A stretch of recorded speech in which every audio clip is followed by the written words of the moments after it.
ముసలోళ్ళ మాట్లాడుతున్నాడు అనుకున్నాను. అయిపోయింది. తర్వాత ఇంకొక సందర్భంలో ఇవాళ బాగా ఏడ్చానని చెప్పాడు. ఏడ్చాడా? ఎందుకు ఏడ్చాడు? విపిన్ ఏడవడం ఏంటి అనుకున్నా. అనుకుంటే వాళ్ళ మదర్‌తో కలిసి షాపింగ్ మాల్‌కెళ్ళాడు. షాప్ చేయడానికి ఏవి కూరలు, దినుసులు అవి కొనడానికి. షాపింగ్ మాల్‌కెళ్ళి ఈ వరుసలో ఆయన కొంటున్నాడు. వాళ్ళ మదర్ ఆయన్ని వదిలేసి పక్క వరుసలోకి ఇంకో పక్క వరుసలోకెళ్లారు. వెళ్తే వెనక్కి తిరిగి చూసేసరికల్లా మదర్ కనిపించలేదు. మదర్ ఎక్కడికెళ్ళిపోయారా అని పక్క వరుసలో వస్తే కనిపించకపోయేసరికి కూర్చొని ఏడుస్తున్నాడు. ఇందులో పెద్దోడున్నాడా, ముసలోడున్నాడా, చిన్నోడున్నాడా ఇవన్నీ అర్థం కాలేదు. బట్ ఏదో అయితే ఉంది కాబట్టే ఉమా మేడం పిక్ చేయగలిగారని నమ్ముతున్నాను. సో ఇంత సెన్సిటివ్ ఎమోషన్స్ ఉన్న విపిన్ ఖచ్చితంగా ఈ కథని అంతే సెన్సిటివ్‌గా, అంతే ఎమోషనల్‌గా చెప్పుంటారని నమ్ముతున్నాను. సో ఐ రిక్వెస్ట్ విపిన్ గారు మీ అభిప్రాయాన్ని కాదు మీ కథని దాన్ని మీరు ఎలా మాకు ప్రెజెంట్ చేస్తున్నారు? మీడియా మిత్రులందరికీ నమస్కారం అండి. చాలా థ్యాంక్స్. నేను మీడియాలో పనిచేసే వచ్చానన్నమాట. సో చాలామంది తెలుసు నాకు కూడా, అందరికీ నేను కూడా తెలుసు. అయితే సినిమా డెస్టినేషన్ అయినప్పటికీ నేను నా లైఫ్లో చాలా ఏవేవో చేస్తూ సినిమా చేయాలనేది అల్టిమేట్ గోల్గా నా గురించి నేను లైన్ రాసుకున్నాను. గమ్యం కోసం గమనం త్యజించిన త్యాగినయ్యని. సో నా డెస్టినేషన్ సినిమా అయితే నేను అసిస్టెంట్ డైరెక్టర్గానో ఇంకోటో పని చేయాలి. కానీ నేను కార్పొరేట్ ఫీల్డ్, మార్కెటింగ్, బ్రాండింగ్, అలా స్పోర్ట్స్ అని అలా ఏవేవో చేశాను. బట్ డెస్టినీ ఇక్కడికి తీసుకొచ్చింది ఫైనల్గా. సో ఈ కథ చాలా అంటే మేడం చెప్పినట్టు బ్లడ్ షెడ్ లేకుండా, ఎలాంటి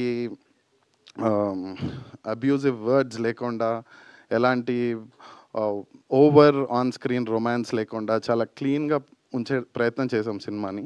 మీకు సినిమా చూస్తే చాలా ప్లెజెంట్ ఫీలింగ్ వస్తుంది.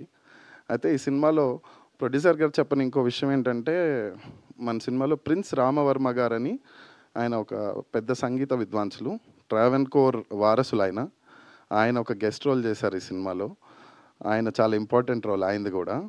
అంటే ఆయన అన్నీ అంటే ఆ రాచరికాన్ని అన్నీ వదిలేసి కేవలం సంగీతం కోసమే అన్నీ వదిలేసి మంగళంపల్లి గారి దగ్గర 18 సంవత్సరాలు శిష్యరికం చేసి ఆయన సంగీత విద్వాంసుడిగా మారి ప్రపంచం అంతా ఆమ్స్టర్డామ్లో కూడా ఆయన కర్ణాటిక్ టీచర్గా పనిచేశారు. అలాంటి ఒక స్పెషల్ పర్సన్ మన సినిమాలో పాడారు, యాక్ట్ కూడా చేశారనమాట. ఆయన ప్రిన్స్ రామవర్మ. ఇంకొకటి వచ్చేసి ఈ జస్టిన్ చెప్పిన సాంగ్ ఏంటంటే, ఈ సాంగ్లో మేము అసలు మ్యూజిక్ ఇన్స్ట్రుమెంట్సే యూజ్ చేయలేదన్నమాట. ప్యూర్లీ సౌండ్ ఎఫెక్ట్స్ మాత్రమే వాడి, న్యాచురల్ వాయిసెసే వాడి ఒక పాట క్రియేట్ చేశాము. I guess that is the rarest feat that anybody has attempted so far. దానికి ఇంకా కొంచెం టెక్నాలజీ పరంగా ఇంకా వర్క్ జరుగుతోంది. Probably that will be the first song that people will listen. So ఈ సినిమా పరంగా అయితే we have worked very sincerely. Valparai అనే ఒక లొకేషన్ ఇప్పటిదాకా ఎవరు షూట్ చేయింది, చాలా డిఫికల్ట్ టు గెట్ పర్మిషన్స్. ఆ పర్మిషన్స్ తెచ్చుకోవడానికే చాలా కష్టపడ్డాము. థ్యాంక్స్ టు ప్రొడ్యూసర్ గారు that we got all those permissions.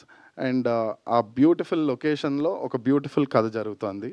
అది డెఫినెట్గా మీకు నచ్చుతుందని అనుకుంటున్నాను. Thank you. Thank you Vipin గారు. సో